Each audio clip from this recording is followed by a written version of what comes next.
Well, I think for Trump, it's a domestic imperative. I mean, he's elected. He was elected on bringing this war to an end. He was the guy who's going to deliver the solution in 24 hours or whatever.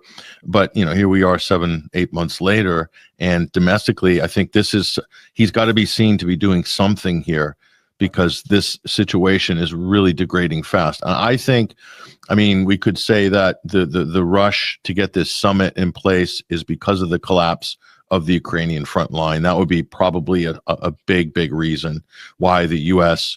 would want to somehow, move, because they're looking at the quicker they get to a negotiated settlement. And that's another thing that was established at Alaska, is that there's not going to be any ceasefire.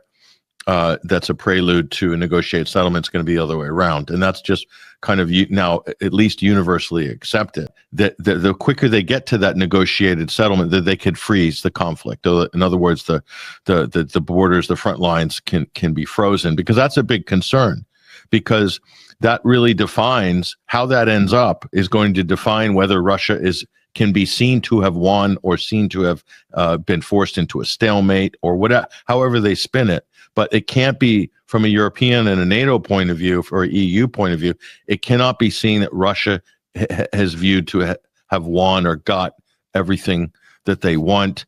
And they might be able to spin it, even if they froze it today and gave them the 4 regions and, whatever, they could still spin it as that Russia wanted all of Ukraine. And so that's a win. Or they didn't get to the Dnieper River and we stopped them there. They didn't get Odessa. We've stopped them there. So there's different ways that you can spin this. But the most important thing about this isn't to do with Trump. It's to do with Russia. Because now what Alaska reset the whole power dynamic, and that's that everyone's conforming to the Russian position. What's really important about that is that whether they succeed or fail, that because Russia's participating in this meeting called by Trump, that if it fails, and it probably will fail in the interim, I'm guessing it will, just based on past patterns, that Russia's not going to be blamed. They're making a calculated guess. They have to participate.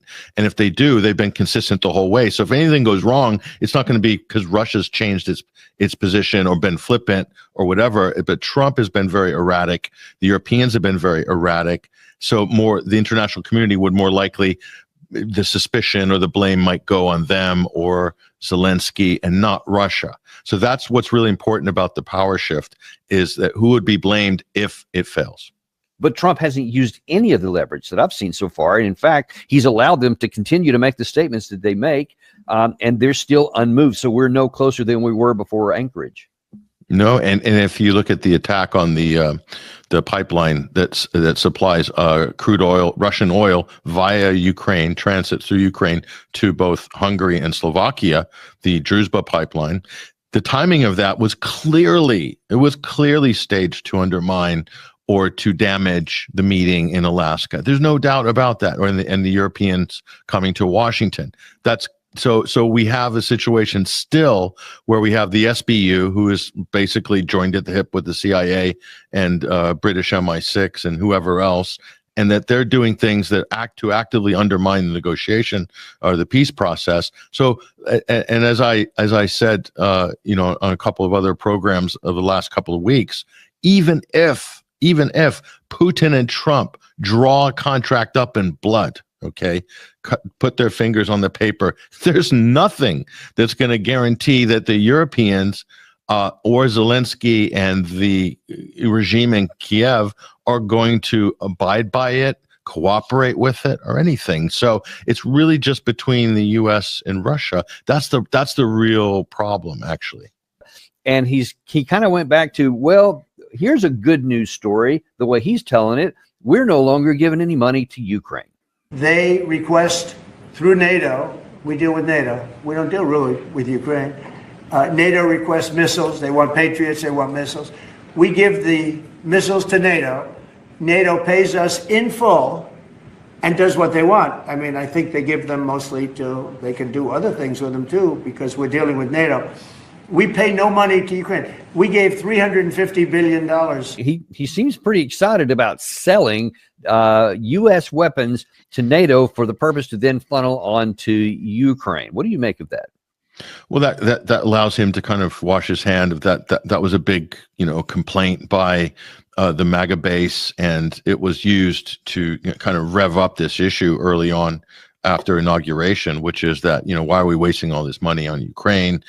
We've got other things to spend the money on. It's not a priority. Zelensky's corrupt, all this stuff. So Trump kind of solves that problem right there and turns it into a little W in terms of, a transactional W for the president there. So, but it's relatively small.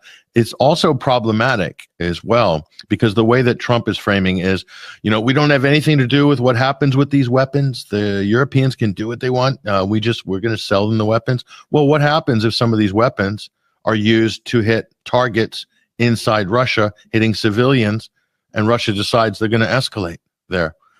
If it was a direct U.S. responsibility, then at least there's a chain of accountability there that could be parlayed into some emergency diplomatic, communications to de-escalate perhaps, or something like that. But now with this, he's almost delegating it to the Europeans. And if you listen to the Europeans talk, Frederick Merz, Keir Starmer, they're basically talking up World War III. In the case of Britain, Keir Starmer said, we need to destroy Russia's shadow fleet. He's talking about taking out all Russian tankers in the Baltic Sea and making it hostile for shipping in the Baltic. And I mean, that's World War III talk, basically. So it was always my worry, and I'm not alone, of course, that when the U.S. takes this politically expedient position to say, oh, we're stepping back, and the Europeans have to take up the burden of their own collective security, and we want a backseat. America first. We're going to do. No, there's risks associated with that, and I don't have to tell people what history says over the last 100 years about Europe dragging the United States back into major wars. I mean, that's the paradox of this situation. Is yes, the United States is carrying this burden, but do you trust the crazy infighting, tribal, petty rivalries of the elite Europeans? I don't, actually. Yeah, and I've a lot of history to back that up. Not very high on my list of things I'd like to see as well. Fortunately, not all the Europeans are on board with that. And in fact, you mentioned a second ago, Slovakia and Hungary in the Druzhba issue. I'll also hit that in a minute. But one of the things that Viktor Orban said is that even Trump's comments there, not quite the way it appears. When he says we're going to sell it to NATO, and then NATO's going to do whatever they want, Viktor Orban points out that NATO is just a name. It's actually 32 independent countries, and well, there's a bit of a problem. So who made the deal with President Trump? Somebody who has no legitimacy to do so. So it will be never fulfilled, or I don't know who will fulfill that agreement. Then there is a secret chapter of this agreement, if I understand correctly, that's something about Ukraine. And I think this is the most important and most dangerous point.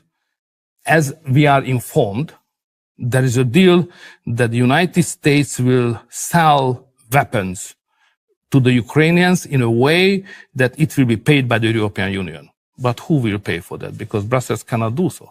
So again, tariff is one thing, but then there are three other points when the President of the United States made a deal with somebody who has no chance to fulfill that obligation. So I think it will create a lot of difficulties and discourses in the future. Because President Trump will say, why this agreement is not fulfilled? We said, it's not our deal. So yeah, he's saying, I didn't make any deal to buy weapons from Washington, D.C. and sell to Ukraine. Well, then they're going to have to, vote among the NATO members of who wants this war more badly than the other members, and that they should pay. But of course, that's not how it works. So Orban's flagged up a basic thing when Trump speaks of NATO, he's speaking of it like it's an organization with an arms budget.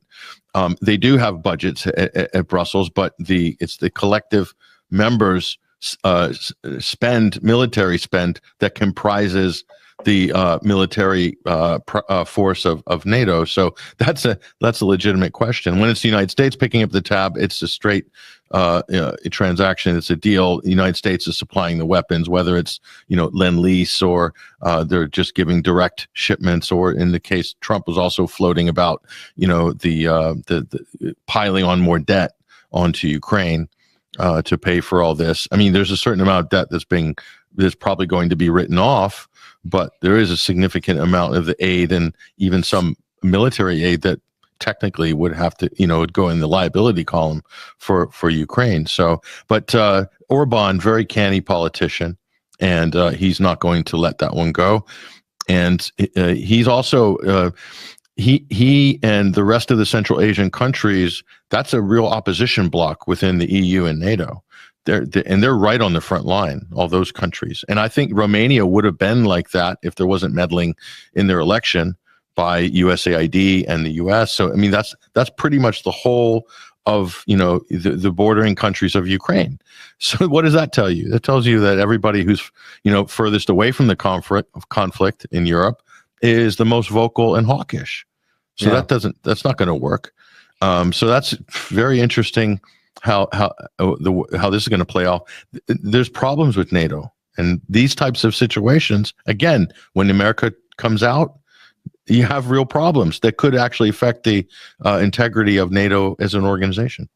Well, effectively, the U.S. is, fighting a two-front proxy war with Ukraine and Israel, and who's going to be at the top of the pecking order in terms of first dibs on Patriot missiles and interceptors and all these other essential items. It's going to be Israel. There's no doubt about that. And a lot of what you see in the way these negotiations are going and the arrangements is to give a little bit of breathing room for Israel and for the United States support for Israel. And they're hoping the Europeans are going to be able to kind of patch up and sort of make it work. But it's kind of dangerous, too, because if you remember when the United States was running out of when the Biden's last year, they're running out of certain types of bombs and other things that they had to basically supply cluster bombs, cluster munitions to Ukraine because there was nothing left in stock. So then you have a situation where that was viewed as an escalation by the Russian Federation. That was a red line. Then Russia reciprocates with something else that's seen to be escalatory. And then you could have the same situation here with, let's say, Patriot missile batteries or other interceptor missiles or other munitions where, Germany will, opt to send in its Taurus missiles or something like this in lieu of a lack of supplies from the United States, because there's going to be a backlog. What else does it tell us, Daniel? It tells us that there is going to be a backlog. That means that the supplies are going to be delayed. That means we're talking about a window here of 3 years or something like that, 2 or 3 years. That means that there's people planning to keep this war going for more than a couple years from now.